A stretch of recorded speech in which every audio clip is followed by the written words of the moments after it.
ನಾನು ಅಲ್ಲೆಲ್ಲ ಹುಡುಕ್ತಾ ಇದ್ದೆ. ನೀವ್ ಇಲ್ಲಿ ಕೂತ್ಕೊಂಡಿದ್ದೀರಾ? ಊಟ ಅಂತೂ ಮಾಡಿಲ್ಲ. ತಗೊಳ್ಳಿ, ಜ್ಯೂಸ್ ಆದ್ರೂ ಕುಡೀರಿ.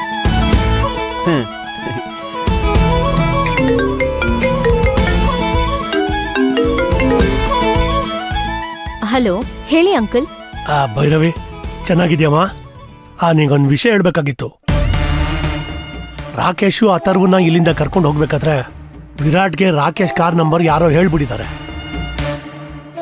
ಅದರಿಂದ ಏನು ಪ್ರಾಬ್ಲಮ್ ಆಗಲ್ವೇನಮ್ಮ?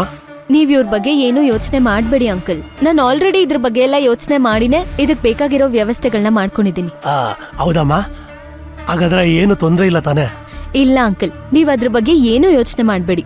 ಸರಿನಮ್ಮ, ನಾನಂತೂ ತುಂಬಾ ಭಯ ಪಟ್ಕೊಂಡ್ಬಿಟ್ಟಿದ್ದೆ. ಹೌದು, ಅಥರ್ವ ಹೇಗಿದ್ದಾನಮ್ಮ? ನೀನ್ ಹೇಳಿದ ಮಾತು ಕೇಳ್ತಿದ್ದಾನಾ? ಅವನ್ ಸ್ವಲ್ಪ ಹೇಗೇಗೋ ಆಡ್ತಾನಮ್ಮ. ನೀನ್ ಸ್ವಲ್ಪ ಅಡ್ಜಸ್ಟ್ ಮಾಡ್ಕೋಬೇಕು. ಹಾಗೆಲ್ಲ ಏನೂ ಇಲ್ಲ, ತುಂಬಾ ಚೆನ್ನಾಗಿದ್ದಾರೆ. ಟ್ರೀಟ್ಮೆಂಟ್ ತಗೊಳಕ್ಕೆ ಒಪ್ಕೊಂಡಿದ್ದಾರೆ. ಹೌದೇನಮ್ಮ? ಹಾ ಅಂಕಲ್, ಇಲ್ಲಿಗ್ ಬರುವಾಗಿದ್ದ ಅಥರ್ವಂಗೂ ಈಗ ಅಥರ್ವಂಗೂ ತುಂಬಾನೇ ವ್ಯತ್ಯಾಸ ಇದೆ. ಅವರಲ್ಲೂ ತುಂಬಾ ಬದಲಾವಣೆ ಕಾಣಿಸ್ತಿದೆ. ಅಷ್ಟಾದ್ರೆ ಸಾಕಮ್ಮ. ನನ್ನ ಮಗ ಒಳಗಿಂದೊಳಗೆ ಎಷ್ಟು ನೋವು ಅನುಭವಿಸ್ತಾ ಇದ್ದಾನೋ ಏನೋ.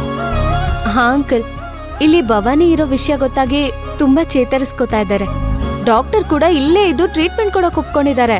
ಡಾಕ್ಟರ್ ಪ್ರಕಾರ ಅಥರ್ವಂಗೆ ಯಾವ್ದೋ ಪ್ರಾಬ್ಲಮ್ ಇದೆ ಅಂತಿದ್ದಾರೆ. ಅದಕ್ಕೆ ಅವ್ರ ಬ್ಲಡ್ ಸ್ಯಾಂಪಲ್ ನ ಟೆಸ್ಟ್ ಕಳ್ಸಿದ್ದಾರೆ. ರಿಪೋರ್ಟ್ ಬರೋವರೆಗೂ ವೇಟ್ ಮಾಡ್ಬೇಕು ಅಷ್ಟೇ. ಹೌದಾ?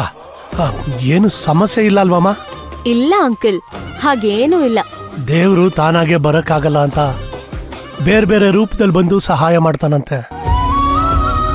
ಇವತ್ತು ನನ್ನ ಪಾಲ್ಗೆ, ಅಥರ್ವನ್ ಪಾಲ್ಗೆ ನಿನ್ನ ರೂಪದಲ್ಲಿ ಬಂದು ಸಹಾಯ ಮಾಡ್ತಾ ಇದ್ದಾನಮ್ಮ.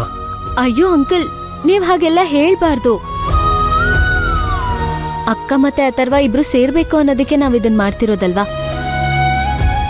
ನಂದು ಸ್ವಾರ್ಥ ಇದೆ ಅಂಕಲ್ ಇದ್ರಲ್ಲಿ. ಅದು ಸ್ವಾರ್ಥ ಅಲ್ಲಮ್ಮ. ನಿಮ್ಮ ಅಕ್ಕನ ಮೇಲೆ ನೀನ್ ಇಟ್ಟಿರೋಂತ ನಿಷ್ಕಲ್ಮಶವಾದ ಪ್ರೀತಿ. ತುಂಬಾ ಥ್ಯಾಂಕ್ಸ್ ಅಮ್ಮ. ಅಂಕಲ್ ಪ್ಲೀಸ್, ಥ್ಯಾಂಕ್ಸ್ ಎಲ್ಲ ಹೇಳ್ಬಿಡಿ. ಇರಿ, ಅಥರ್ವ ಅವ್ರಿಗೆ ಫೋನ್ ಕೊಡ್ತೀನಿ, ನೀವೇ ಮಾತಾಡಿ. ಕೊಡಮ್ಮ.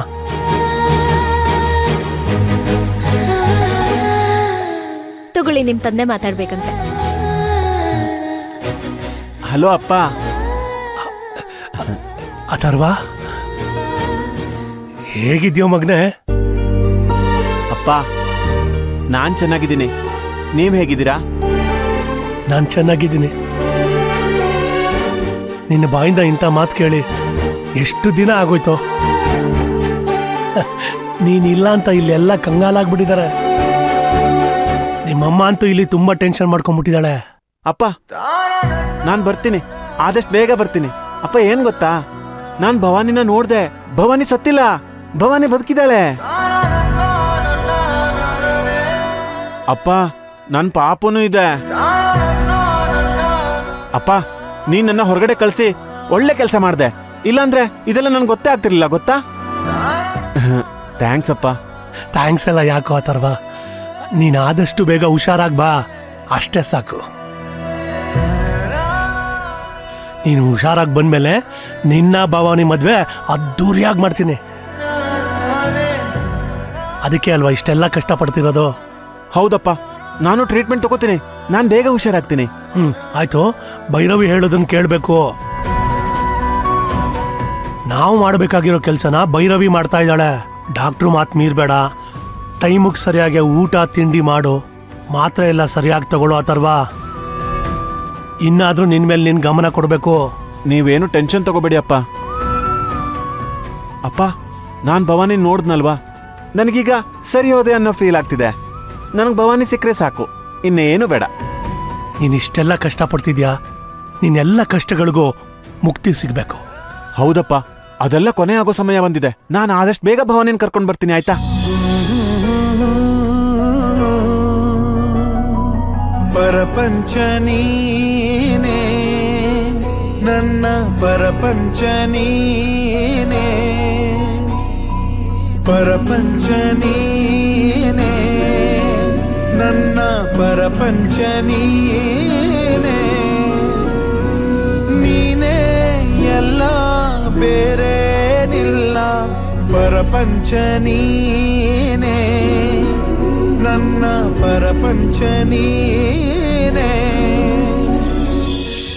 ಅಥರ್ವ, ನೀನ್ ಖುಷಿಯಾಗಿದ್ರೆ ಅಷ್ಟೇ ಸಾಕು ಮಗ್ನೆ.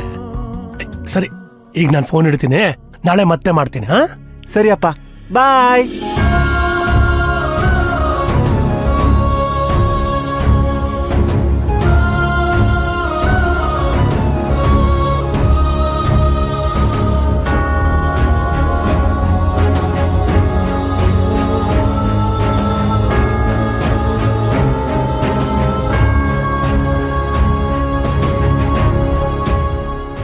ಪ್ರಪಂಚದಲ್ಲಿ ತಾಯಿ ಮಗನ್ ಸಂಬಂಧ ಚೆನ್ನಾಗಿರುತ್ತೆ ಅಂತಾರೆ. ಅಮ್ಮ ಮಗನ್ ಬಾಂಧವ್ಯ ಎಷ್ಟು ಅಮೂಲ್ಯನೋ, ತಂದೆ ಮಗನ್ ಬಾಂಧವ್ಯನೋ ಅಷ್ಟೇ ಅಮೂಲ್ಯವಾಗಿರುತ್ತೆ. ಒಬ್ಬ ತಂದೆ ತನ್ನ ಭಾವನೆಗಳನ್ನ ಮೂಲೆಲ್ ಕಟ್ಟಿ ತನ್ನ ಜೀವನನ ನಡೆಸ್ತಿರ್ತಾನೆ. ಇವ್ರ ತಂದೆ ಮಗನ್ ಬಾಂಧವ್ಯ ಯಾವಾಗ್ಲೂ ಹೀಗೆ ಇರ್ಲಿ.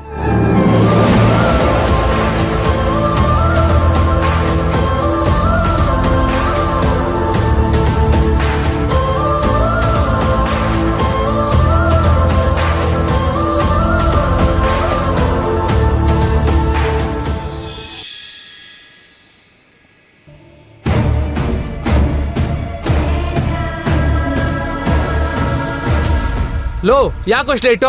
ಬರೋದ್ ಬಿಡುವನಲ್ಲಿಂದ. ಸರಿ, ಹೇಳಿ, ಕೆಲಸ ಏನಾಯ್ತು? ಇದೇ ನಂಬರ್ ತಾನೆ? ಇದೆ. ಈ ನಂಬರಲ್ಲಿರೋ ಲೊಕೇಶನ್ ಟ್ರೇಸ್ ಮಾಡಿದ್ದೀನಿ, ಸೆಂಡ್ ಮಾಡ್ತೀನಿ. ಅದೇನ್ ಮಾಡ್ಕೋತೀಯ ಮಾಡ್ಕೋ. ಬಂತು ಕಣ. ಥ್ಯಾಂಕ್ಸ್ ಮಗ. ಥ್ಯಾಂಕ್ಸ್ ಎಲ್ಲ ಬೇಡ, ಪಾರ್ಟಿ ಕೊಡ್ಸು ನಡಿ. ಈಗ್ಲಾ? ಹಾ, ಈಗಾಗಲ್ಲ ಕಣೋ, ಈ ಲೊಕೇಶನ್ಗೆ ಅರ್ಜೆಂಟಾಗಿ ಹೋಗ್ಬೇಕು. ಇನ್ನೊಂದ್ ದಿನ ಕೊಡಿಸ್ತೀನೋ? ಇದೇ ಆಯ್ತು ನಿಂದು. ಆಯ್ತು, ಸರಿ, ಬಾಯ್. ಬಾಯ್. ಭೈರವಿ, ರಾತ್ರಿ ಇಷ್ಟು ಲೇಟ್ ಆದ್ರೂ ಮನೆಗೆ ಬರ್ದೆ. ಅದೆಲ್ಲೋ ಕೂತ್ಕೊಂಡು ರಹಸ್ಯವಾಗಿ ಏನೋ ನಡೆಸ್ತಾ ಇದೀಯಾ? ಅದನ್ನೆಲ್ಲ ಹೇಗ್ ಫೈಂಡ್ ಔಟ್ ಮಾಡಬೇಕು ಅಂತ ಈ ಲಕ್ಕಿಗೆ ಚೆನ್ನಾಗಿ ಗೊತ್ತು.